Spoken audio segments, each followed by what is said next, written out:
Okay? Yeah, I think this is the line to stand behind that.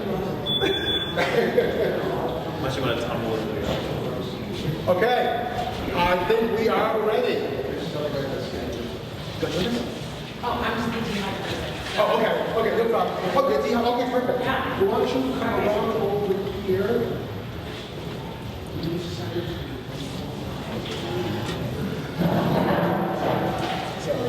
Jason. So, good evening. Welcome to DNewTech. How are you? After our trip out to the burbs, we're back. I won't say where we belong in downtown Detroit, but we're back downtown. It's always cool to be. Okay. I think everybody's familiar with our format, except tonight we will not have a keynote speaker. We just have about 5 presenting companies, so we'll actually downtown a little bit early tonight. So for the format, 5-minute presentation with a timer, which is very loud. We'll cut you off, let you finish your sentence, and then 5 minutes of Q&A. Now at the end of the evening, if people still want to stick around for a little bit, talk with the presenting companies, they usually have time to stick around. So, before we get started, I want to thank all of our sponsors. I want to thank Star Garden of Grand Rapids for all they do to help new companies get started across the state. Kidpreneur in downtown Detroit and out in the suburbs, kids and entrepreneurship and technology. MIT Enterprise Forum, Great Lakes, engaging discussions on technology, innovation, societal impact. The Bizum family of companies, and Quicken Loans. We definitely want to thank our most important sponsor tonight, which is D-Hive. So let's hear a round of applause.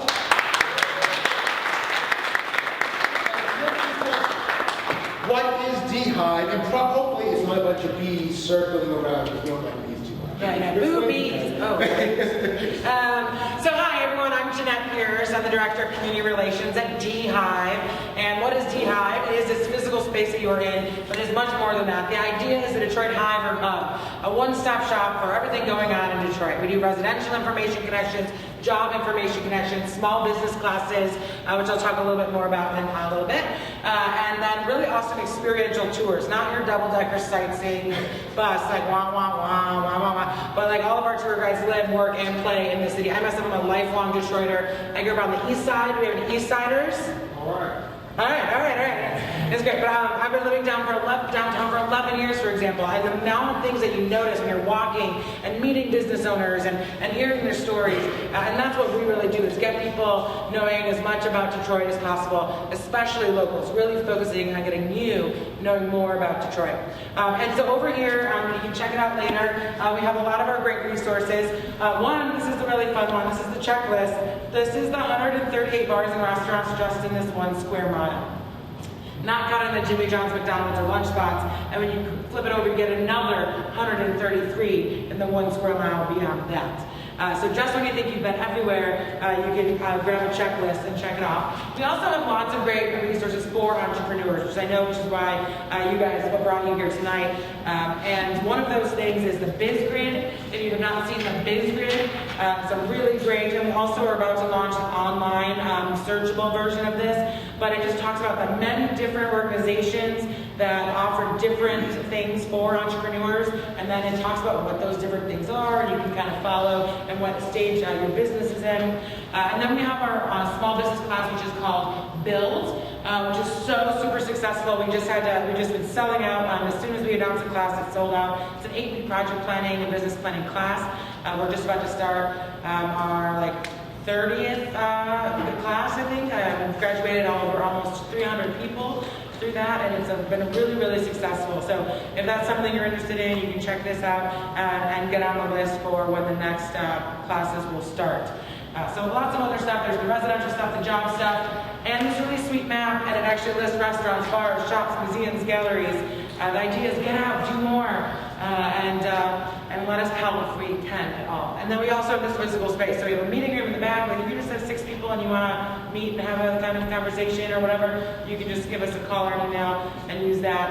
And then for some very special people, we let you guys kind of use the front of the area with these cool wooden walls and around wheels, and we can do a lot of different stuff with the space. So we're on Facebook and Twitter and Instagram and all that stuff that you can imagine. So don't be a stranger. Let us help with whatever that we can. Thank you so much. Before I let you go, is DHive a membership organization, or how does it work? DHive is not a membership organization, and we're a nonprofit, so we are really just here to help the community. So we do get funding through the Hudson Lever Foundation, but then we work mostly with corporations, universities on the tours and acclimation and stuff, and so that brings in revenue as well. So it's a really diverse funding model. Great. Thank you. Thank you. Appreciate it.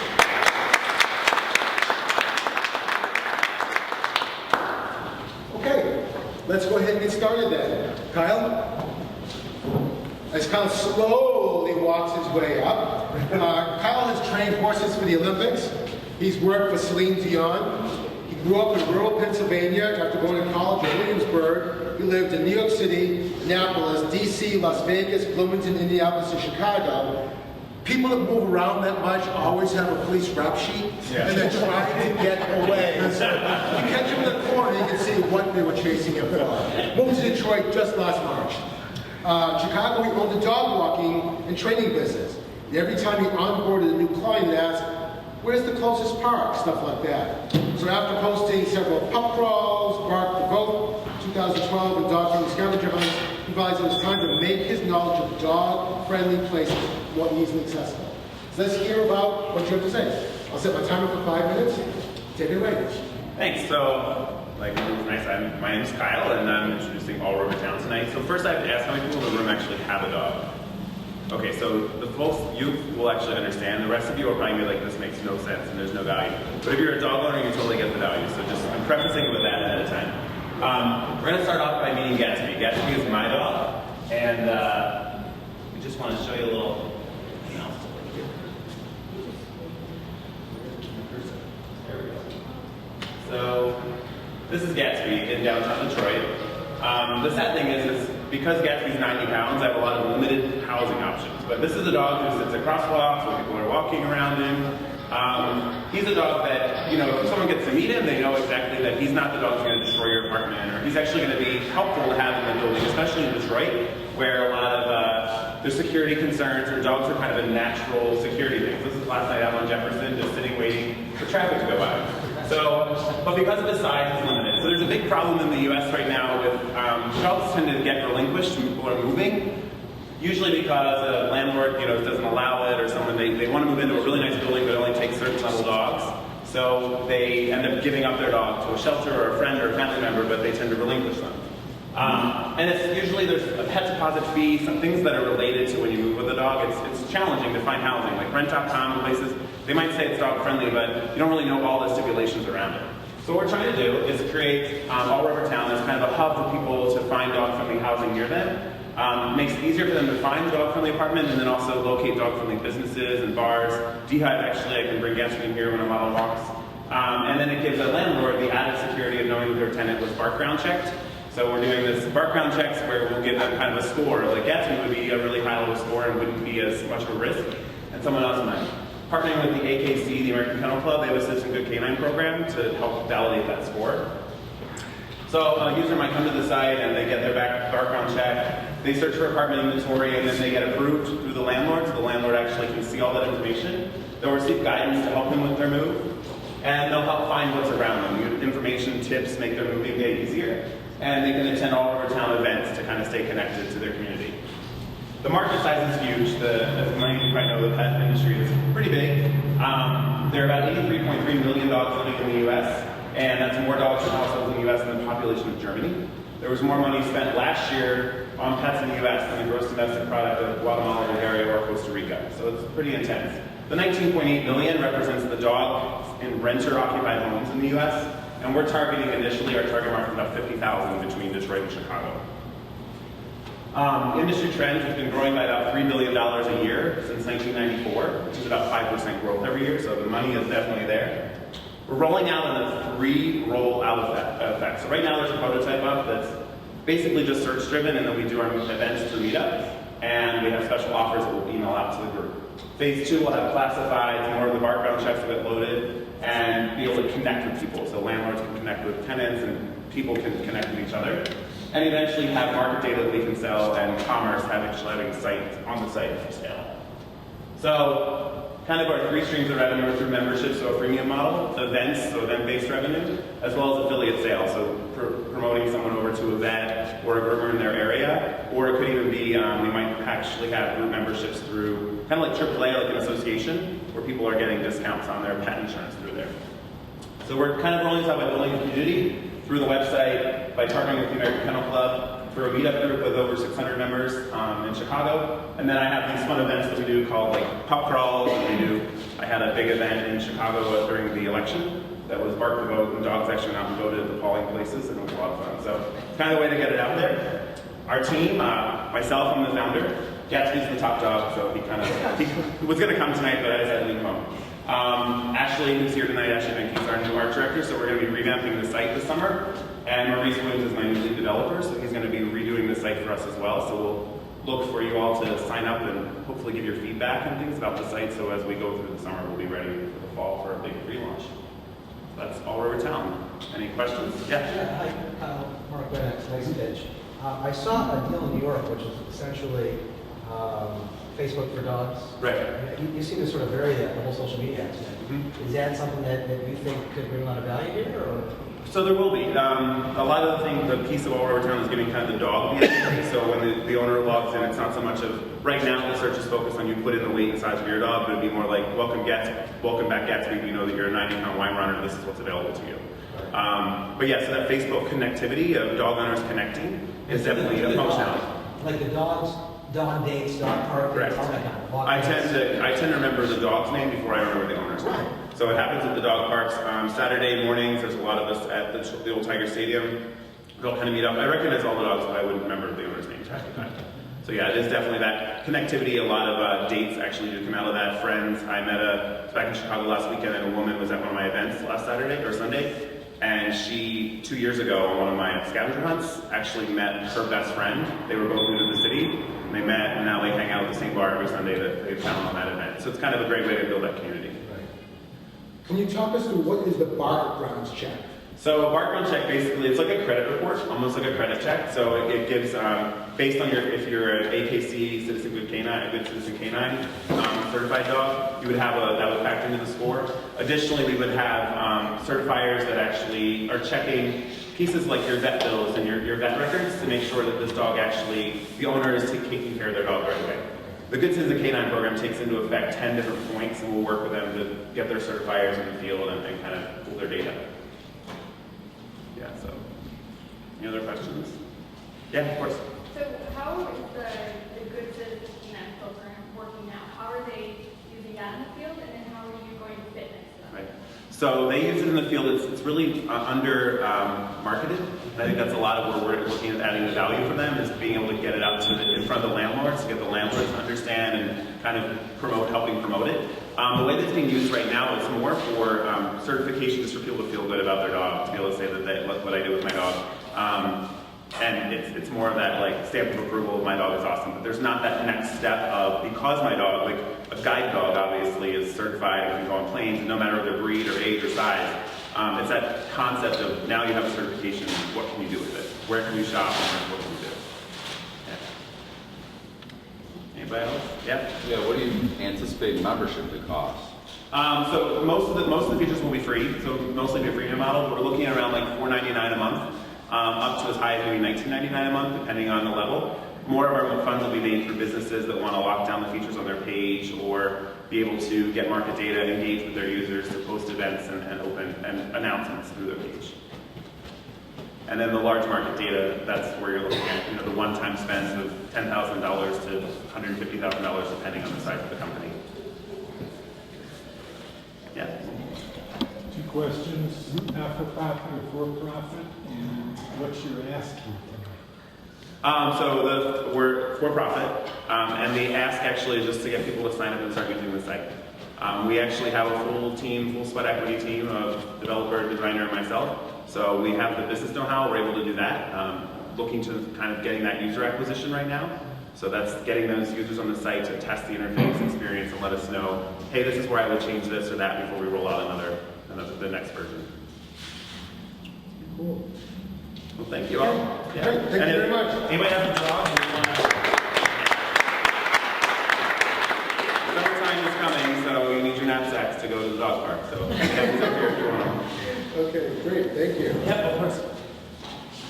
Would you say that? Kaleena. Here's the keynote, right?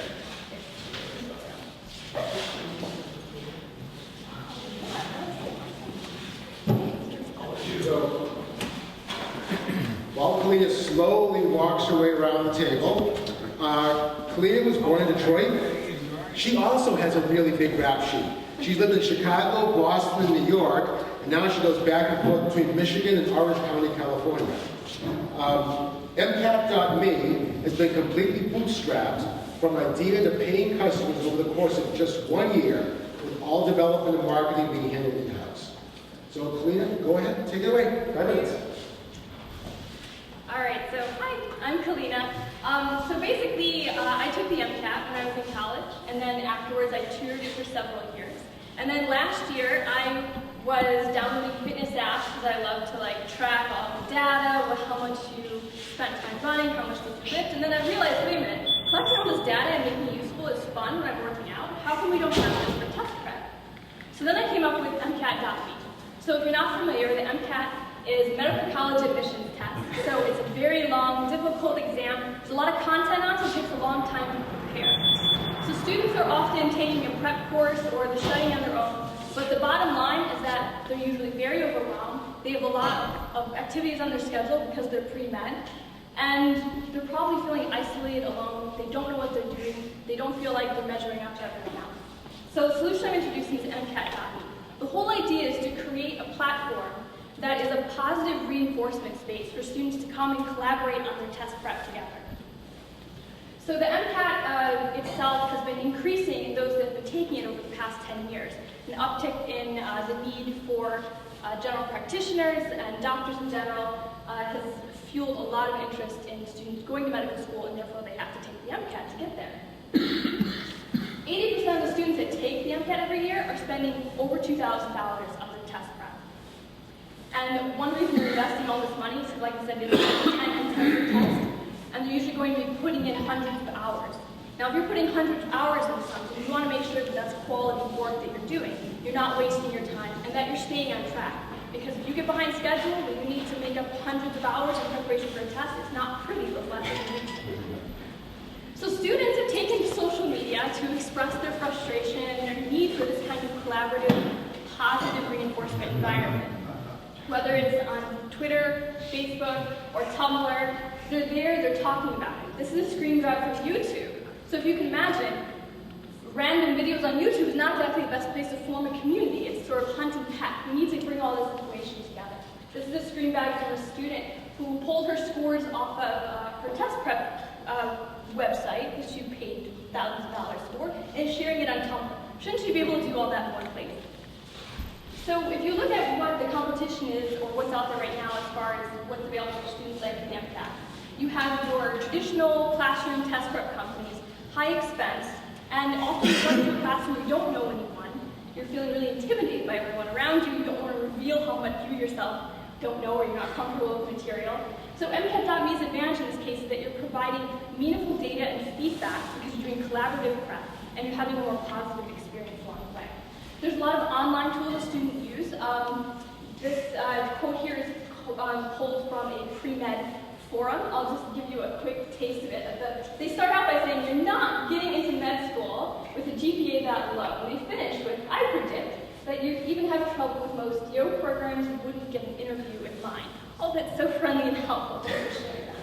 So the whole idea is we're going to move away from this clashing experience and more of a collaborative experience.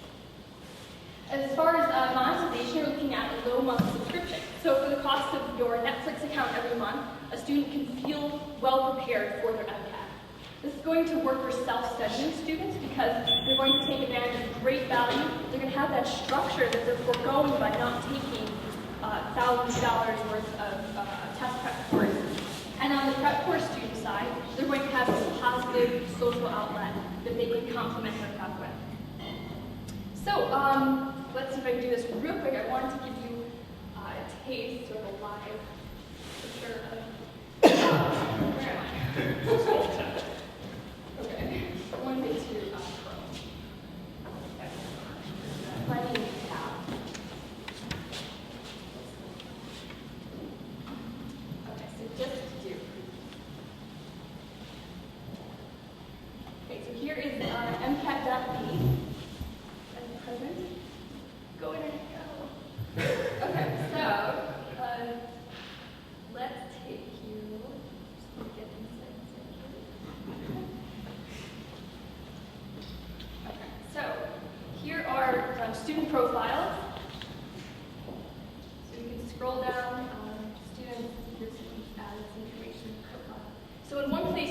your test date. You can graph your practice test scores over time. And then we also have a place where you can scroll through study plans. Let's see how this works out. Live demo, yay. All right. So here we have a student. We see what resources they're using. So if you're using those resources, you might want to collaborate with the student. Looks like they have a really large study plan. It's taking time to load. Shows you what topics they're covering. Oh yeah, that's a lot of stuff they want to cover. And it shows you what they're going to be studying on each individual day. And then you can also you can also check out all of your test scores together to see how you're working with everyone. So that's it.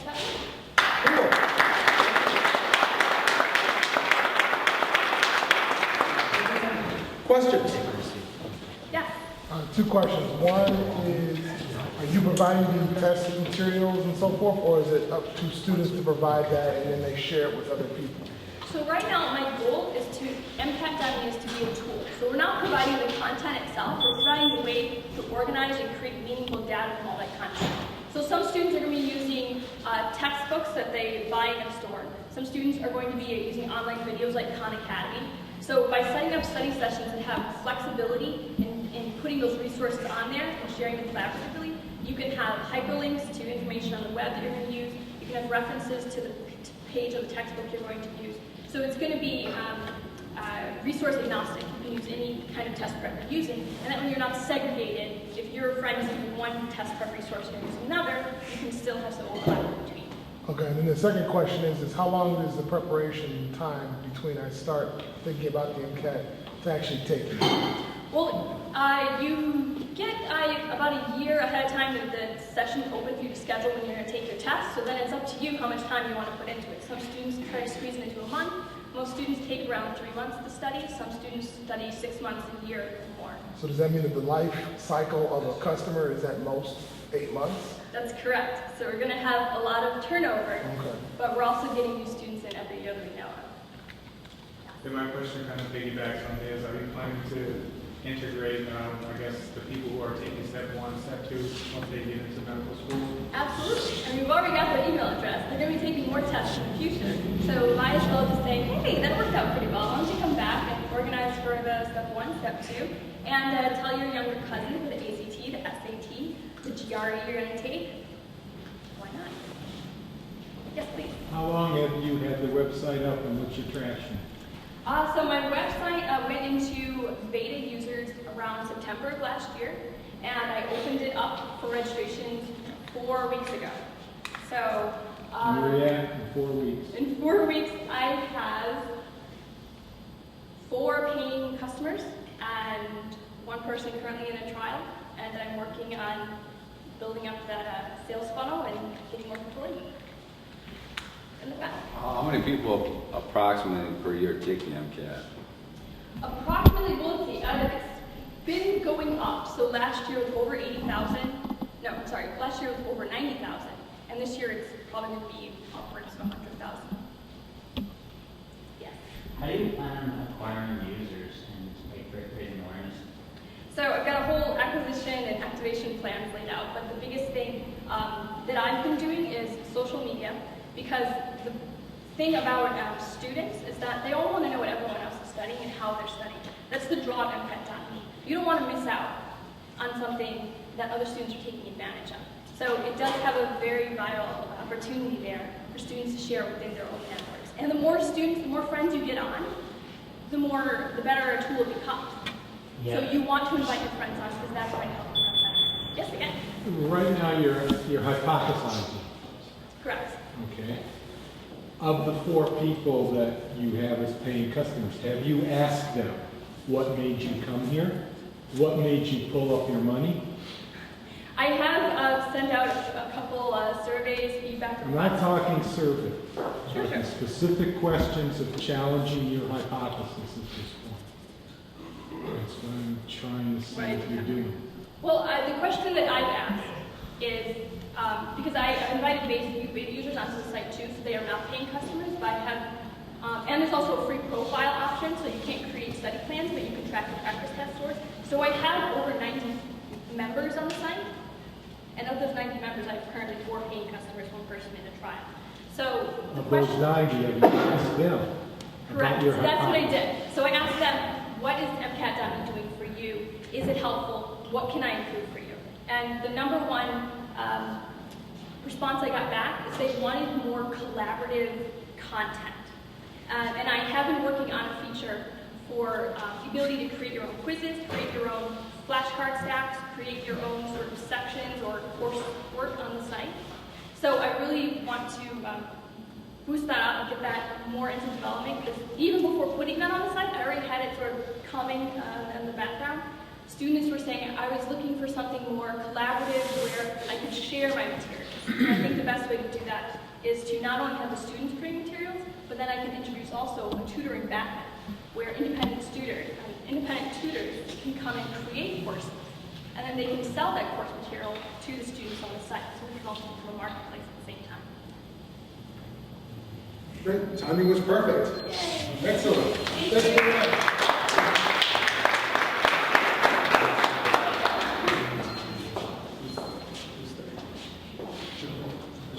Sure.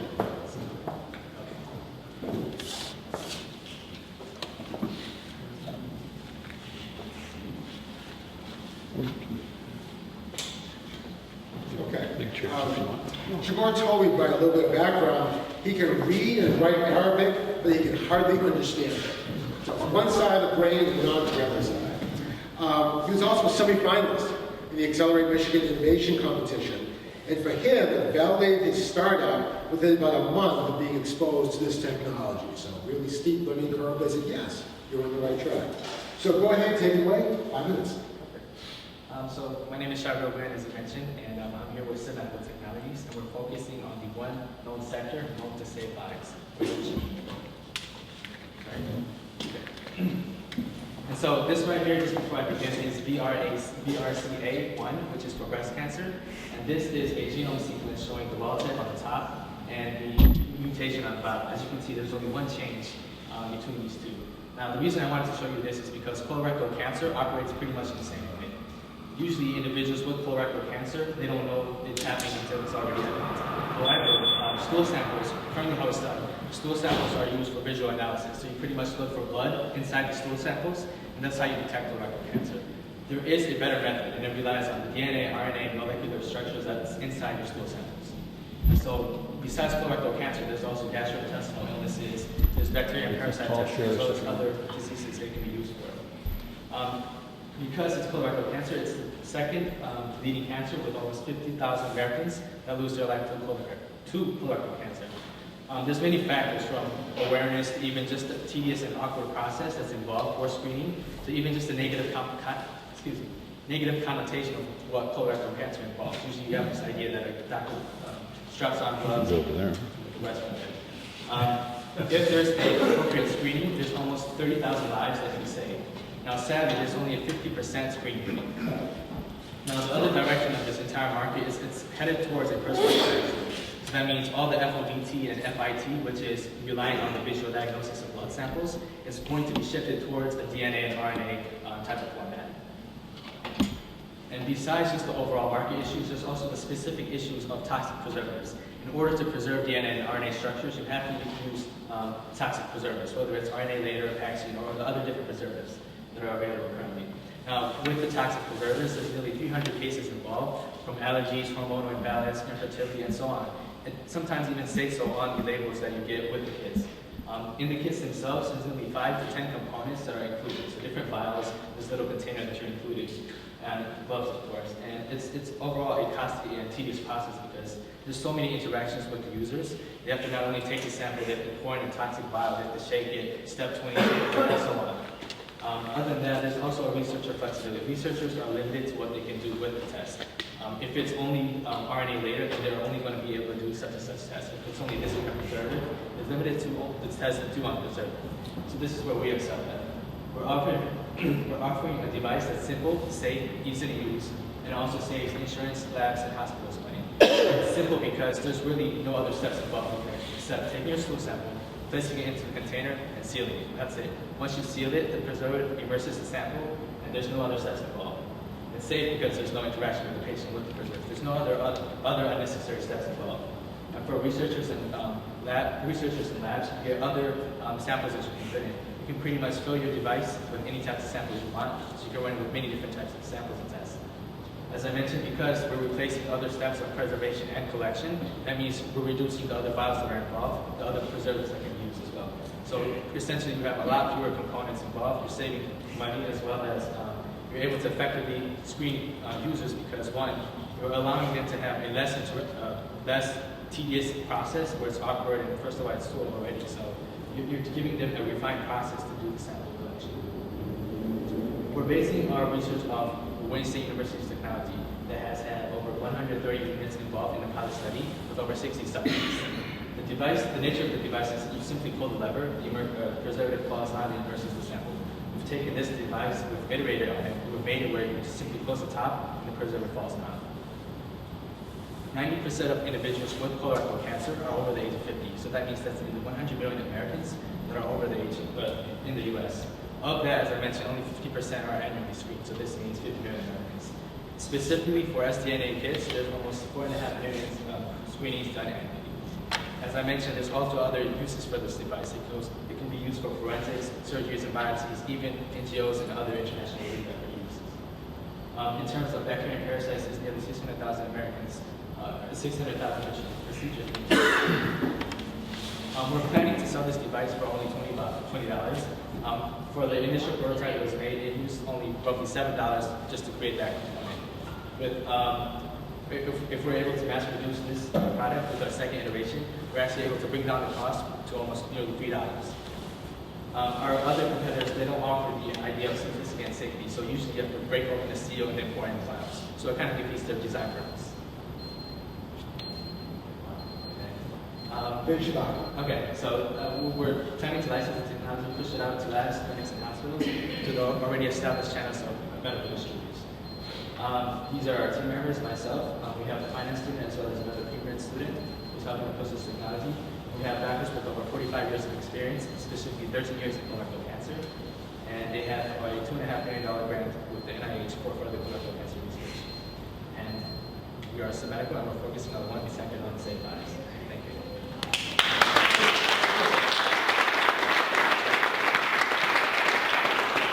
Questions? Yes. Who is your customer? It's the individuals that are over the age of 50 and are most susceptible to having colorectal cancer. So they will. So you're going to sell directly? Oh, I'm sorry, customers, right? So customers will be the labs, hospitals, and the insurance companies will be paying for the devices. How many customers have you talked to so far?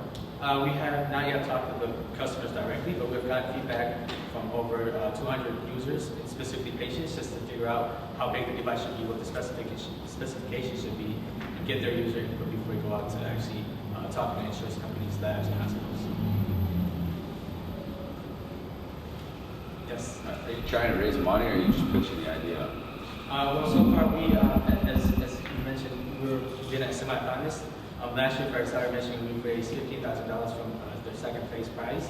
And so we're trying to build a second prototype and run a second pilot study to actually develop the second iteration and push it out to market. Yes.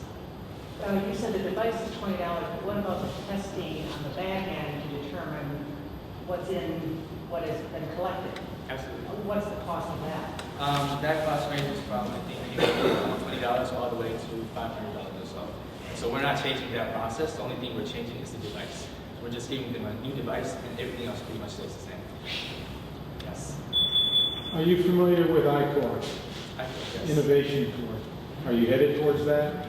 Well, recently we just got out of a program called NCIP, and so that's kind of where we did I guess a similar format where we go out and talk to customers and try to get their feedback and whatnot. So I am kind of somewhat familiar with that. Talk to somebody about getting at the ICOR sessions that are starting in July and June. Got it. Okay. We'll do. Yes. Are you going to run into the same problems that you Can you speak up just a little bit, please? Are you going to run into the same problems that you ran into in regards to The question was, we run into the same problems as 23andMe ran into with respect to So they have to get FDA approval? FDA approval. Well, so right now this device is only to transport samples, so we're not doing the testing per se. All we're doing is providing a safe and easy to use device. that transfers the samples. That's all we're doing pretty much. So it would ideally be a password device that doesn't have other FDA approval necessary, or FDA regulations that would necessary. So the results that they get from that, who's publishing that, who's doing tests? The labs that's already doing that currently. Yeah. So like I said, we're only changing the device that's used, not the process. Anything else? Yes. So have you applied for any patents or any intellectual property? I completely forgot to mention that. So right now the patent is pending through Wayne State, and so we're trying to license that technology and go forward from there. Oh, Yeah. Okay, great. Thank you very much.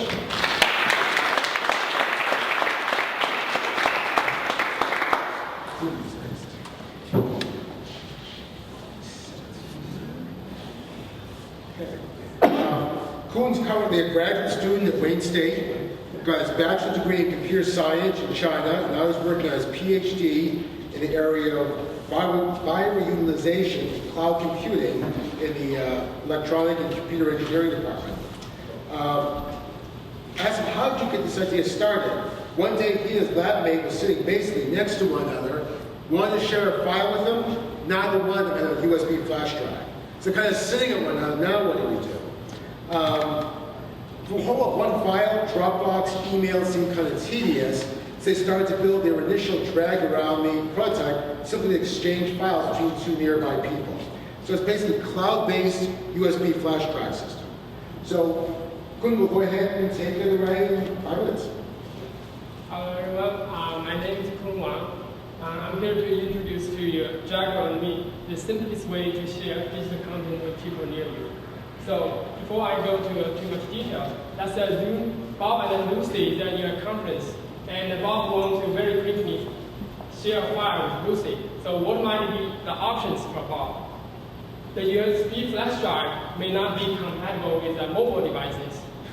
The email attachment is kind of tedious, probably will slow you down. And the instant message tools usually requires we know other people's contacts first. How about cloud? Like Dropbox or Google Drive, they did an excellent job on synchronizing your file between multiple of your devices. When it comes to share some digital content with other people, it's not that straightforward. So what is the solution? We are proposing DragAroundMe. With DragAroundMe, there's no installation, there's no configuration, and there's no registration. Simple drag and drop, sharing is done. Even better, it's compatible with all the operating systems, all the browsers, and all the devices. So how does it exactly work? When Bob and Lucy come to visit our site will detect the location and calculate the distance because they are physically very close to each other. So we make them visible on the same screen. So Bob will always have the option to suggest Lucy to customize her profile, and Bob will know exactly who is the person he's interacting with. From here, Bob could just drag a file to Lucy's icon, and after Lucy's confirmation, the file delivery is done. So because Bob also has the option to encrypt the file before the file is sent out from his computer, and the file will be decrypted on Lucy's computer. So which makes DragAroundMe is very secure file exchange solution. So what if there are more than one person?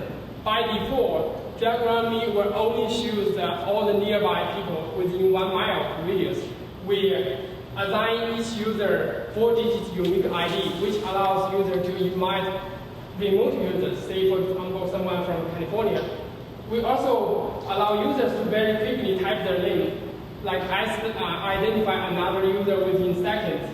DragAroundMe also provides a real-time chatting feature, allowing users to very quickly exchange their keyboard or share like your links. Even better, DragAroundMe allows people to very quickly broadcast a file to all the nearby people with just a couple of clicks. So currently there are about more than 500 million users actively exchange files with each other, and about 100 million users. This is individual users using online file exchanging. We're projecting maybe about a quarter of these users prefer to exchange files without disclosing their personal information.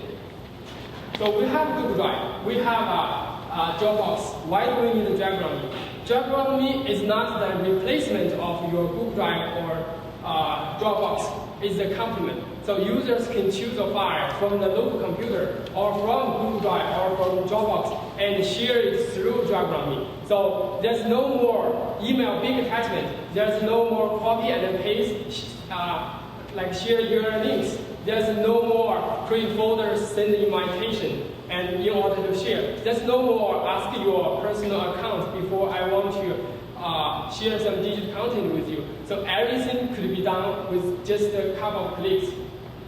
One more example, suppose we're in a big conference. I want to very quickly share my actual slides with you all right now. That is not possible with any of these existing solutions, for example, email, Dropbox, or Google Drive. But it's possible with DragAroundMe. All I need to do is invite all of you come to the site because we are physically very close. So all of you should be available to me on my screen. And with 3 clicks, 2 steps, and I can reach all of you, share my slides with all of you.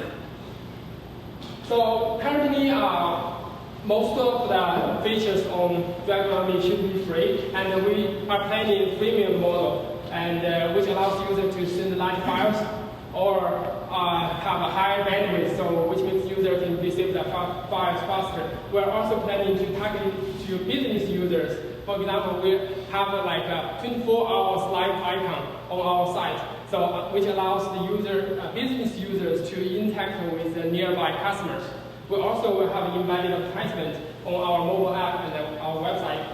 We're still very early. Right now, we're trying to accumulate our user base, and we primarily focus on individual users. We're planning to generate some value through advertisement, and then later we're planning to extend it to business users. We have a small team. All of us are students at Wayne State. Natalia Kumar, me, and Trent and Bradley. So we have a live demo right now, available right now. We invite all of you to start to drag around you by visiting DragAround.me today. Cool. Thank you. Great. Thank you.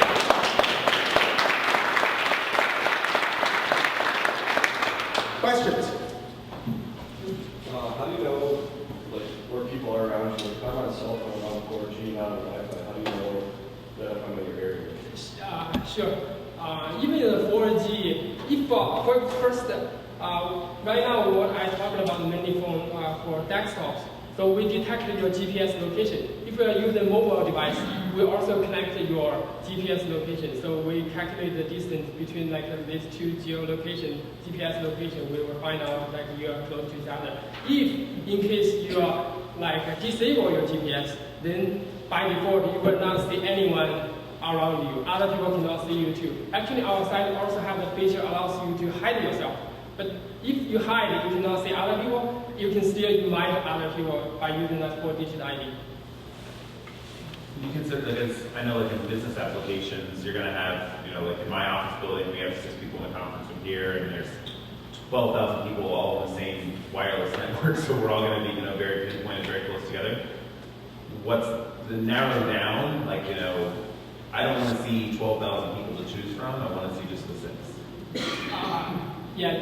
Right now, current stage, we don't have that feature. But we allow you to very quickly maybe identify, locate the person you want within seconds. Yeah. By search, you would use search, yeah. Go ahead, sorry. So, when does the search process begin? Is it when someone logs on to DragAround.me? Is that when? Yeah, everything is real time. Yeah.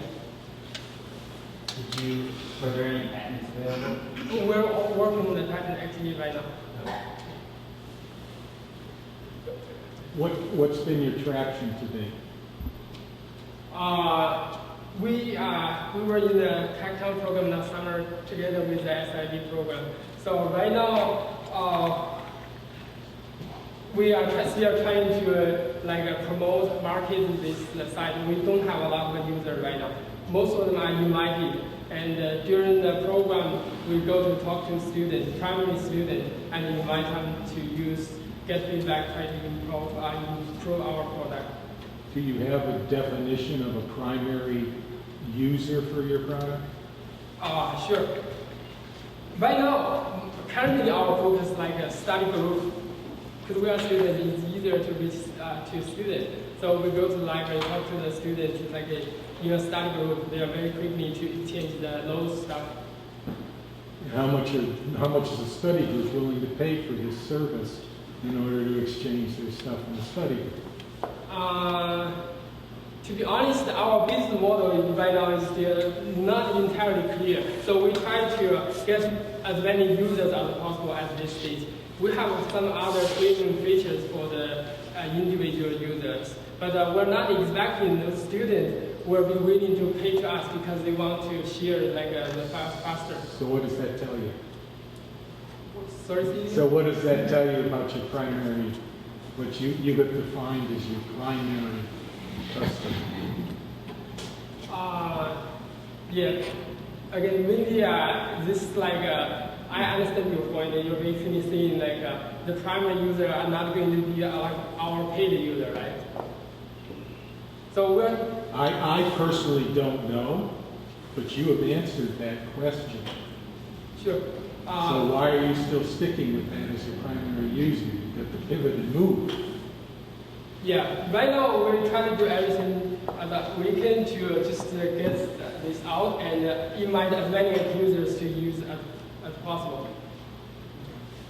Okay. With regard to, say like you're talking about the business side of it, I guess I got two questions. One, is this limited to location? So for instance, let's say my whole team is spread out throughout the United States. And maybe it kind of ties into his questions. I want to share content with them, whether it's photographs, files, and so forth. And obviously email, you can only send 25 megabytes, and I'm trying to send gigabytes of information. Am I now, when I'm pulling it up, do we all have to be on DragAroundMe at the exact same time in order to share data? Or is it something where they can put it out there, click on it, and then it gets sent to me at some point in time? Yeah, the later case. We make that later. We don't have to be on the same time? Yeah, you don't need to come over here at the same time. So, okay, so we don't have to be on the same time. So when I pull up my information, it just says you have these many files waiting for you, or how does that? Yeah, something like that. Okay, go back and answer his first question. If your team is physically distributed, does it still work?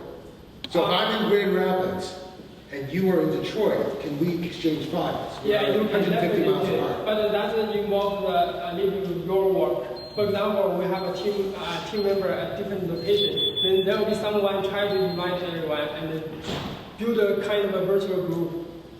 We only automatically show the people around you. But if you want to include someone, remote people, and you have to invite them to create your virtual group. Yeah. Okay. They have to be on at the exact same time then. So like say As for long instance, as they are on the site, not exactly on time. Yeah. They have to be on the site, then you can invite them. So you can create groups. Yeah. Our time just expired. I know we've got 4 or 5 more questions. So let's do this. Let's finish up. We have one more presenter, and then Kun, you'll be around, and we can sort of form little groups and exchange some more questions. So, great. Thank you very much.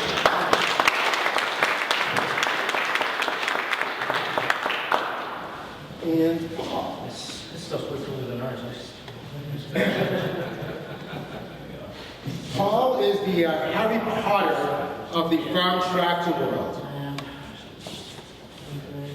After he survived an accident that happened on the farm. He's the Wayne Gretzky of the Beer League Hockey League, and he's a closet lawnmower enthusiast. I want to hear more about that. The idea for Locqus was spawned after his lawn equipment was stolen the second time in 2008. Broke, blind, and bent on its current state, the SIB was planning for a better solution to track assets. Spurred by a little bit of luck, right person in a hockey locker room, the idea for a better solution for tracking mobile assets was born. It's the product of his distress and a tool for his and many others' redemption. So, Paul, take it away, 5 minutes. Yes, my name is Paul Proctor. I am the non-technical founder of Locqus, so please keep the questions simple and I think we use 7 units of C++, I know that. The company's Locqus, think field service management for small businesses, plumbers, electricians, landscapers. That's kind of where our target market lies in the 117 million people in the industry. And all these companies are very, very small. They're usually mom and pop shops. They have a lot of room for improvement. They resist tech and smartphones, mostly from the baby boomer era. And so this is where we're going to try to come in and change the industry a little bit. The video probably won't load, so we'll jump right into our matrix. We do know there's a lot of people in our space. There's Jobber, SAP, a lot of other LoJack is in there, a lot of names you've heard that do it. And they all offer it at a price, but ours will be free. So we will offer our service completely free to small and medium-sized businesses, and we will also remove the barriers to entry. A lot of these companies, you pay $30, $40 a user, it's going to take you 2 months to set them up. We can literally spin up a company in 5 minutes, all email-based. So let's show you a little bit of what the view might look like. We have native apps on Android, iOS, and the web portal. I don't know if it can screen, but that's all right. So on the left, you're going to have your users, and on the map, you're going to see different pins. You can basically assign them jobs, track their progress throughout the day. They can correct jobs, pause them, cancel them, en route. We just spun up customer notifications, so that will actually send an email to one of your customers and reduce the wait time for that client at the house.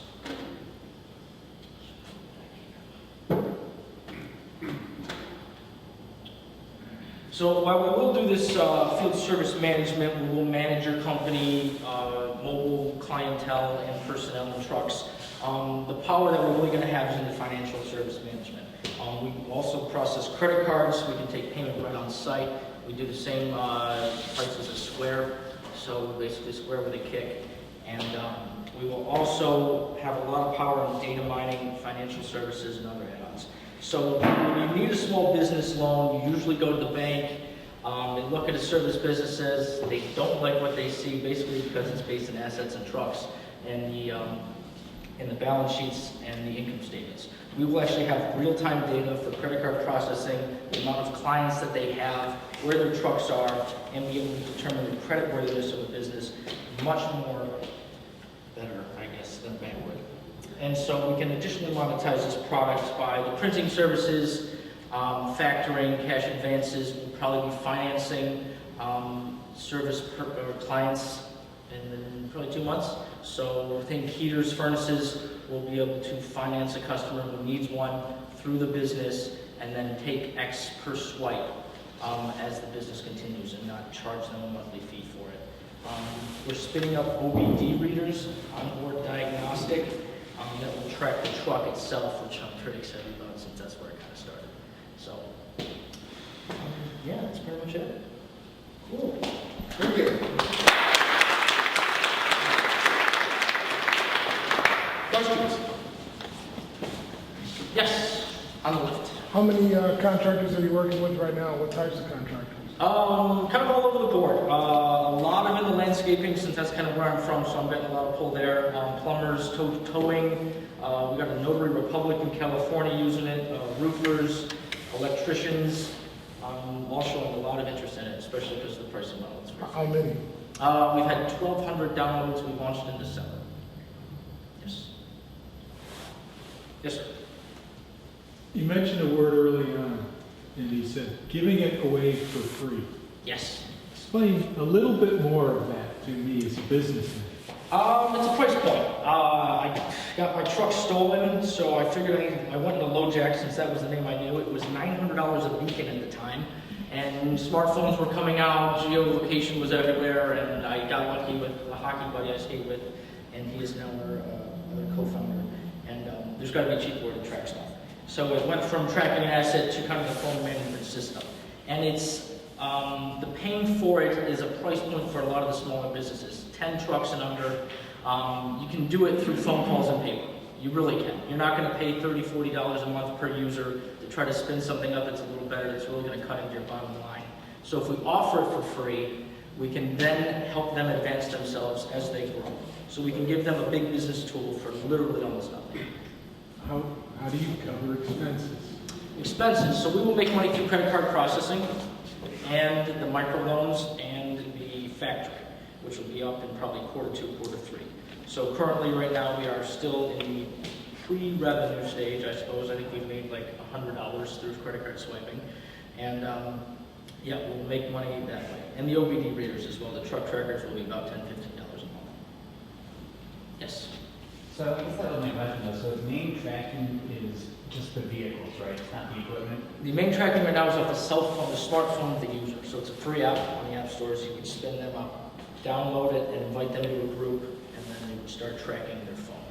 But so then if the installer though left his truck though, then you wouldn't be tracking the truck anymore. You'd be tracking the user with the phone. Two different devices. We're going to track the phone, and we're going to have a separate unit in the truck itself. So we can have both. The truck itself will be a pay-for service, but the phone is free. So it kind of sounds like you're just using the tracking as a Trojan horse to get into the financing business. Yes, exactly. Yes, that's where the money is. So if the small business using our free service needs a micro loan for another truck in a year or two, we can offer that loan, $30,000, $40,000, take our cut of it as the loan processor and be better than the bank. Yes. So question, so if you're talking about factoring and you're saying like you're gonna be financing projects, think like a heating and cooling business and a person wants to do something that's $5,000, $10,000 and they don't have the money. Yep. You're saying you're gonna finance that and the business pays you back over transactions that they do with other customers over time? Yes. Okay, so how do you get this lump sum of capital to be able to upfront and get paid back over a much longer period of time? It would probably be principal upfront. We'll probably have to finance that and have that upfront cost when we start doing the loans, and then as we start getting payments in, we'll be able to pay that back for ourselves. But if they don't do any future payments through you, how do you then collect? They have to. They have to do credit card swipes, and we set up X terms over X swipes that has to be met in order to meet the loan. And if it's not, then we'll go over to a normal pay for a month service. Yes. Be careful with the latter part of your strategy. You enter in on the money service business and money their licenses, you start doing cross-state transactions, you open up yourself to a whole lot of regulatory requirements. Yes. Interesting concept. Prosper is a great case study on that. If you are serious about it. Yes. Is there any question being, is there any way for a customer of yours to game the system? Because my experience having recently built a home, they don't really want to use credit cards. They want to get paid by cash or check. Sure. And can they use the service and then collect offline, if you will? Yes. And still potentially. So in the payment processing tree, you'll have the different options of cash, check, money order, and then the swiping the credit card itself. So you're not too concerned if people are using it for the other value-added geolocation appointment capabilities without necessarily swiping to? Nope. Credit card is optional. We're kind of more interested in gaining the user base and building the product itself. Much like, the more users you have, the more power you have. So that's kind of what we're getting at. And yes, it is crazy. We are a PayFac, and that was tons of paperwork, tons of stuff. And it's great. Yes. So along that line, I said you have had 1,200 downloads, but only $100 in transactions. Yes. So that's where I'm kind of piggybacking off of that of how, have you considered a per transaction flat fee? So obviously you're tracking the scheduled jobs and things that are happening through here. Yes. And instead of doing it as a percentage of the amount, doing it more on a per job fee. Yes, we probably could look into that. Right now we haven't fleshed out as to how the loans will work. That's probably in the fall, and we'll probably hash that out as far as repayment is concerned. But yes, so the $100 made off basis points. So Square makes their money off taking $50, and we make 1-2% off that. So it's a very small amount that we'll be making, which will gradually better as we bring more companies on. So we're more concerned about the numbers than actual money coming in at this point. Great. We just ran out of time for our questions. So all of the presenters will be here. Yes. So find them after you check out the computer and ask more questions. Are there any events coming up over the next month that people want to let us know about? Roger, do you have anything that you want to tell us about upcoming events? Well, our Ann Arbor Video Interest Group will be a week from today. Yeah, so the 9th. Also, the day before that, on the panel for visuals in marketing. It used to be Marketing Roundtable at Spark, and now it's called Michigan Marketing Minds. So 2 things next week. Anything else? My other activity is the MIT Enterprise Forum chapter. We have 2 events coming up. How many of you folks understand how weather forecasts are made? That's about what I thought. So that will be the subject of our next forum on April 23rd. We'll be co-broadcasting that from both Detroit and Grand Rapids. So look at our website, www.mitefgreatlakes.org. We'll put that up between Roger and I on the website. The one after that, is anybody here interested in space? Origins of the Universe, Star Wars, anything like that. On May 13th, we'll be having an event. Again, Detroit, we're still finalizing the location in Grand Rapids. We'll have a former astronaut. We'll have one of the top women astrophysicists in the world online with us. She'll probably be physically in Grand Rapids. So we've got some really exciting stuff coming up, so stay tuned. And this Sunday is Detroit Soup. The next, the April Citywide Soup is Sunday at 6, and it's 2900 East Grand Boulevard. But you just search on Facebook branding for April Citywide Soup, find the event. I saw another, and yes? I'm just wondering that space things that you don't have a location yet? No, we're still trying to find out the problem. No, I'm not going to tell you because I'll chase it. I just heard today, coming along, but we're probably looking at a couple of different planetariums. May 13th. See me after something with my business cards. I'm sorry? Where will that be advertised? It'll be on our website. If you get the GLEQ newsletter that comes out twice a month, we put it in there. So also see me afterwards. Give me my cards. Just a quick note, GLEQ has merged. It takes 15 representations to get now called MyQuest. Yes. But the GLEQ competition still has that name. Right. So you need to sign up to MyQuest's newsletter, which has a very extensive list. They're going all the way out until May and June on the list this last. And it covers the entire state. So any entrepreneurially based activity you want to know about is in it. If you print it, it's probably about 20 pages long. It's pretty intense. Yeah, and I do a map of that every month. So you can find MyQuest events near you. Okay. So if you look on the on Twitter, you'll see it. Okay. Yes. At one point, Roger, let everybody know about the video. What? Let everybody You know might about have some the new video. people. Why are you recording? What are you doing? Oh, well, I live stream and record this and put it up on the, put a link up on the website. With whatever the meetup event is, you'll see it in the comment, you'll see a link to the video. There's also a list of all the prior DNewTech videos that we have, which is pretty much every event since it began, what, 3 years ago now? 3 years, yeah. Anything else? Yes. Please. One more event on April 12th is Detroit Coffee Coders. I haven't been there myself, but Detroit, what again? Coffee Coders. Coffee Coders. Barnes and Noble, it might say. One tour on April 12th. Yes. I just started a meetup called Motor City Tech, and then we meet about every 2 weeks, and we're just discussing the latest news in tech. So you just come and talk about like the Facebook acquisitions and all that stuff. And I just started it, so I mean it's on meetup. It's called Motor City Tech. I have a question. Yes. I mean, I was scrolling around looking for something online, and I saw that there's Detroit Tech Week. Is anyone familiar with that? It's supposed to be happening. It's out of Chicago, and I guess they're having events in cities, and they're having one in Detroit. Does anybody know about Detroit Tech Week? Yes. Yeah, I mean, we just met with them last week. It's, if you aren't familiar, they have done it in Chicago now 3 years.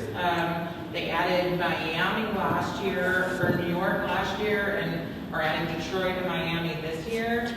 It is the final week in May, the week before Memorial Day. And so there's kind of like some pre-stuff on that, like Monday, Tuesday, but the chunk of the conference is Wednesday, Thursday, I think a little bit Friday morning.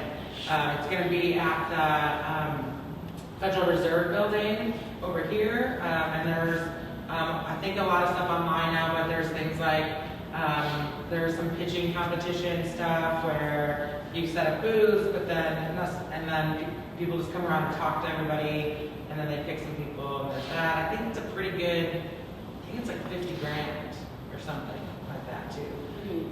Like a pitch comp, no, like a prize. The entrance fee.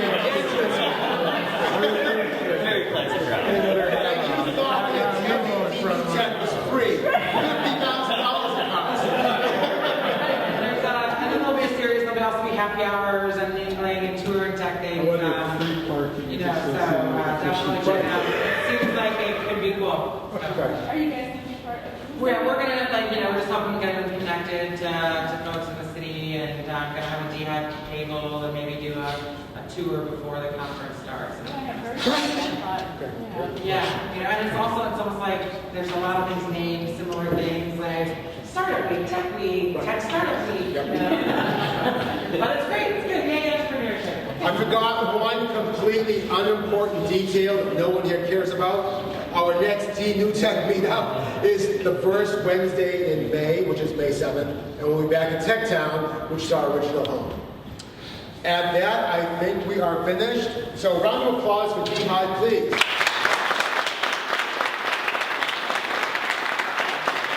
Round of applause for Milton.